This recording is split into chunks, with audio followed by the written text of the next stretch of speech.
So to begin with, I don't believe in the concept of mass incarceration because that implies that the police are going into black communities with a lasso, rounding people up and taking them to jail for no reason. I don't think that's happening. Every person who is in jail has had a trial or a plea. The idea that people are just being grabbed and thrown into prison to keep alive some sort of prison industrial complex where the prison masters are the ones running the system, I don't see evidence of that. As far as the 1986 law, I think that it's important to put this into context. And the context is that law was originally passed by black legislators from inner cities who were sick of watching crack cocaine destroying their communities. And the reason for the disparity is because crack was more easily distributable and significantly more effective than powder cocaine. It is also the fact that the vast majority of people who are distributing and using crack cocaine were black. You know what's a drug that the vast majority of people who distribute and use are white? Crystal meth. Guess what the penalty is for 1 ounce of crystal meth versus 1 ounce of crack cocaine? They are identical.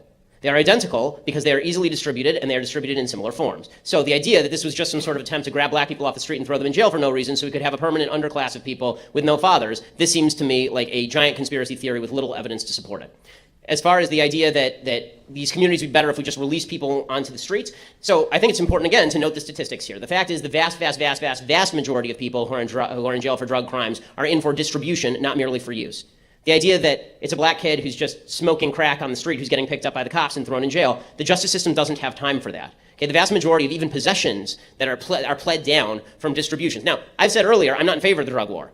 Okay, but I can tell you something. The people who are currently acting in criminal fashion in the drug war aren't going to be out acting as model citizens as a general rule. A lot of those people are going to be committing other crimes because this has been the history of the United States. When you make a substance illegal, the people who are criminals were criminals before and they're criminals after. Al Capone was not going to turn into a banker after Prohibition ended.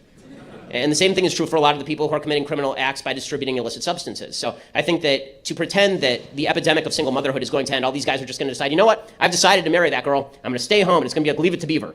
When they were dealing crack on the corner to 12-year-old kids the day before, I think that's a little bit of a myth.